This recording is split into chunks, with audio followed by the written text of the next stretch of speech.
Hey, I'd like you to refrain from having your mom over every weekend. I boldly told my husband how I really felt.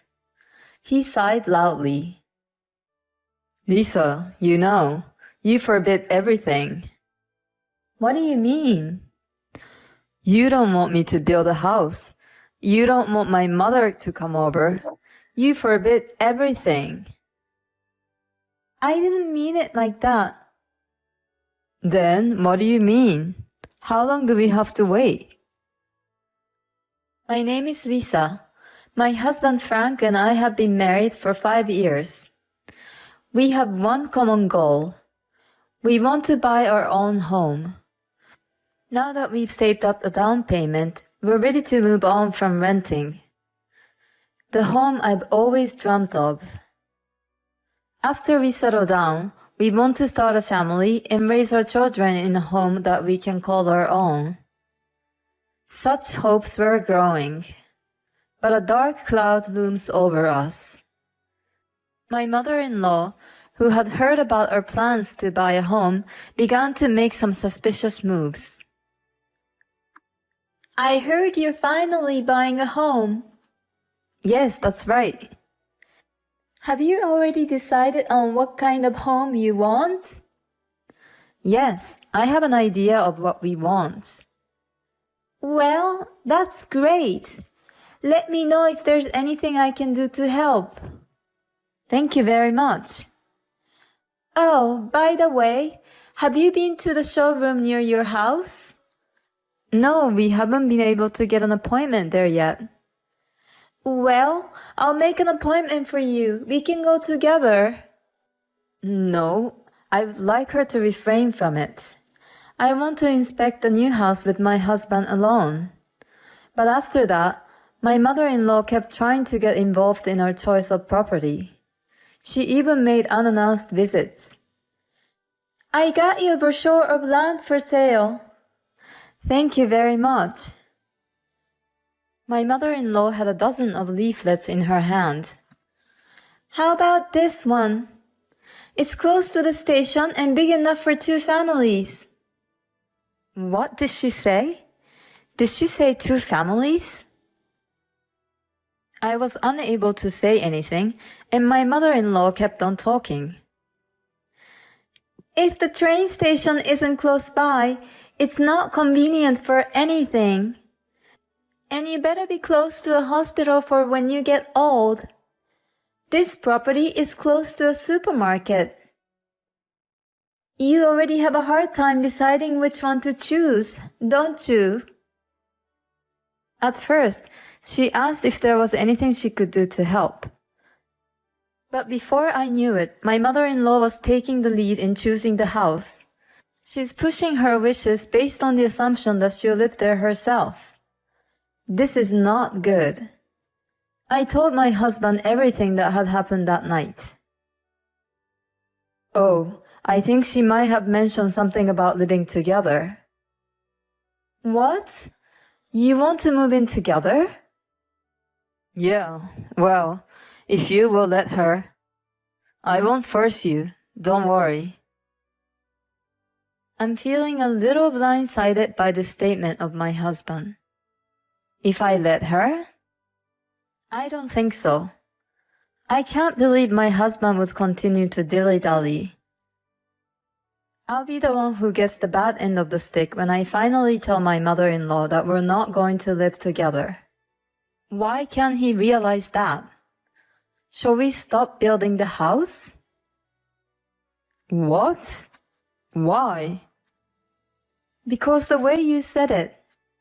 If I choose not to live with her, she'll know I said no. We're going to be together for a long time, and I don't want things to get awkward. I don't want a house if that's what it's going to take. I can raise my kids in a rental. And we can use the down payment we saved up for our children's education. Then my husband clearly started to panic. Wait a minute. I get it. I'll say no to her and we'll build a house. No, that's fine. You can't even talk to your mother. I've never seen my husband speak up to his mother. Don't worry, trust me. Why are you so desperate? I want to live in my own house and raise my children there. You weren't so enthusiastic when we talked about that. No, I was excited. That's a horrible thing to say. I feel the same way about our children. I see. My husband told me that he would turn down his mother, but I thought it would be impossible because of his personality. But the day after we talked about it, my mother-in-law stopped bothering us. And she apologized to me over the phone. Lisa, I got scolded by Frank. He told me that he wanted to live with you alone. I'm sorry I pushed my opinion on you. My husband really talked to her. He could speak up when it was really needed. But I wonder why I was still suspicious deep down. I told my husband about my mother-in-law's apology, and he had a very satisfied smile all over his face. You see, when I say I'll speak up, I'll do it. What's that look in your eyes? I was wondering if you really said it. Are you doubting me? Isn't that awful? I haven't seen you speak up to your mother in 5 years. And it's not like you actually said it in front of me. That's terrible. I tried so hard. You're right. I'm sorry. I mean, you're sweating like crazy. Why is that? Oh, it's hot. It's kind of hot today, isn't it? It's the middle of winter. By the way, let's get the contract on the house. You want to build a house so bad? Of course I do. That's what we've been saving up for. At this point, I was no longer interested in building a new house. My own home that I had dreamt of so much. I worked so hard to save up the money. But because of my mother-in-law's behavior and my husband's attitude, I felt as if the ladder had been removed. And I took a step back. In the meantime, my husband kept saying that he wanted to build a house. 6 months had passed since the dispute. My husband kept on talking about the house, but I was still not convinced. And my mother-in-law, who had been quiet, had reached the end of her patience. She began to appear at her house frequently. She never talks about buying a house, but her attitude is becoming more and more arrogant. My husband and I both work, and we both have weekends off. My mother-in-law comes to our house every weekend these days. If it was once a month, I could deal with it. But if she comes every weekend like this, I don't feel at ease. My husband seems to be very happy. I'd like to take a rest at least on Saturdays and Sundays. But my mother-in-law comes to our house at 7 in the morning and watches TV with a very loud volume. When I don't get up, she walks back and forth in front of my room. My husband is busy taking care of my mother-in-law, so that should be enough. When I couldn't stand it and got up at 7:30, my mother-in-law would say, "How can you sleep in when you have a guest over?" And she stays until late on Sunday night. My husband doesn't say anything about her behavior.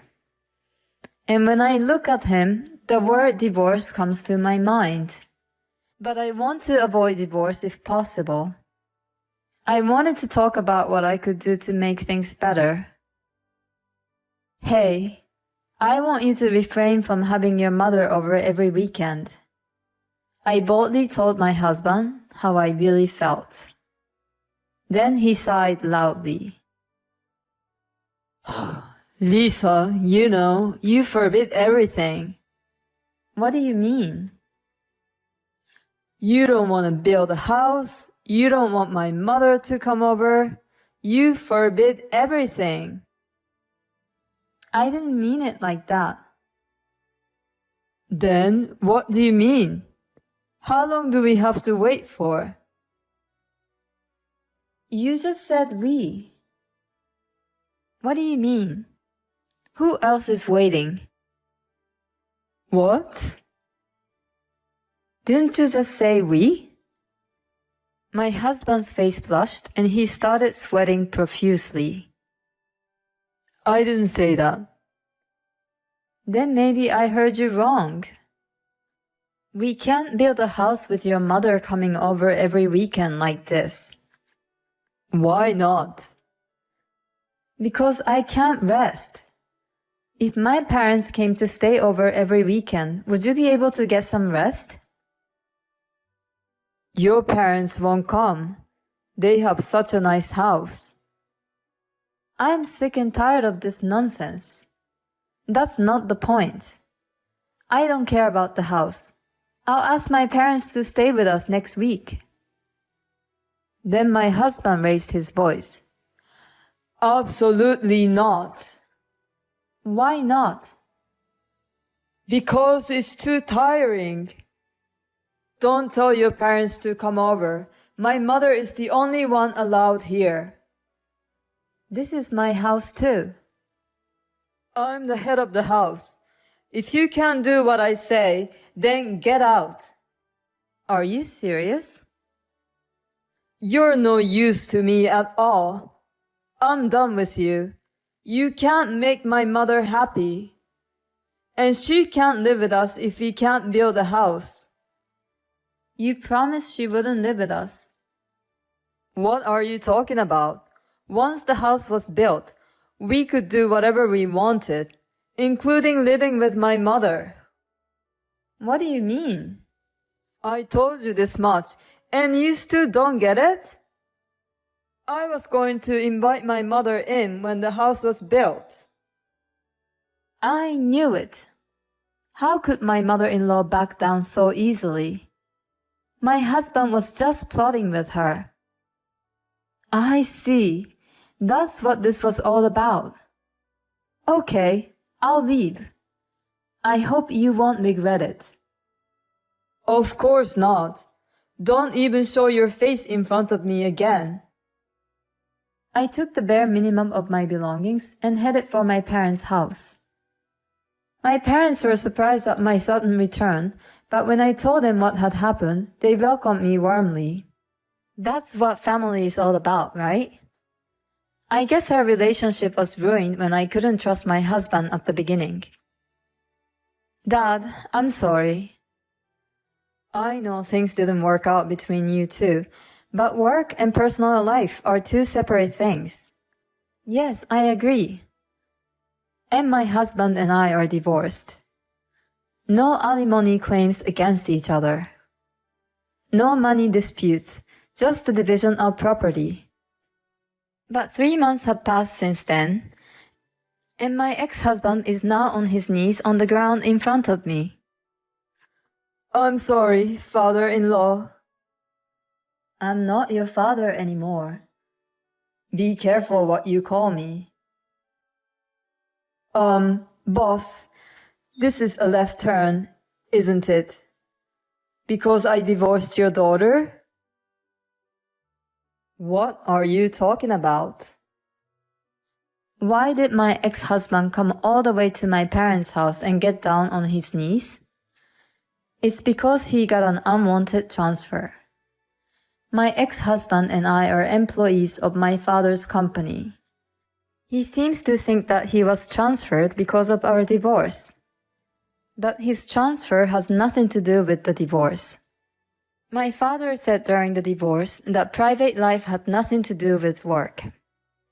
Every employee of his company is assigned to a regional assignment for a few years. But it's for the purpose of improving their skills, and none of them were ever transferred as a punishment. But that doesn't seem to make sense to my ex-husband. Lisa, stop the bus. I thought you told me never to show my face again. I apologize. Please. No, this is not a relegation. I was the next president at one point, wasn't I? I can't believe you just interrupted me and said nonsense. You know what? I think you're mistaken. I'm the next president, whether you divorce me or not. What? Of course, I'm his daughter. My ex-husband nodded and disappeared from our house.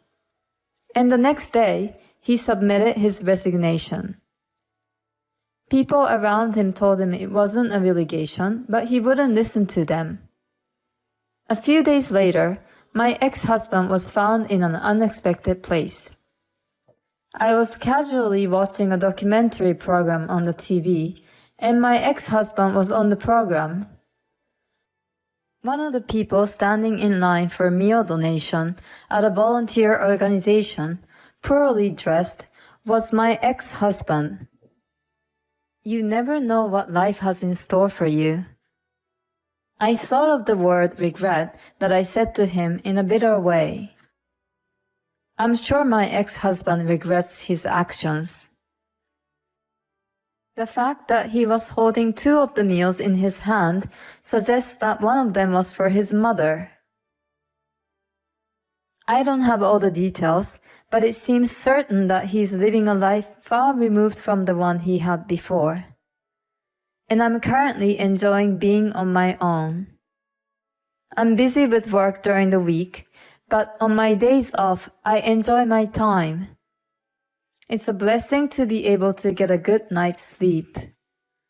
I don't have to be slammed in the morning anymore. I live in such happiness.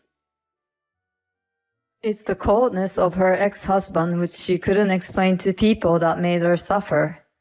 I'd love to have it as a shield when I say no to my in-laws. Lisa, you did a great job. I hope you can enjoy your time on your own now.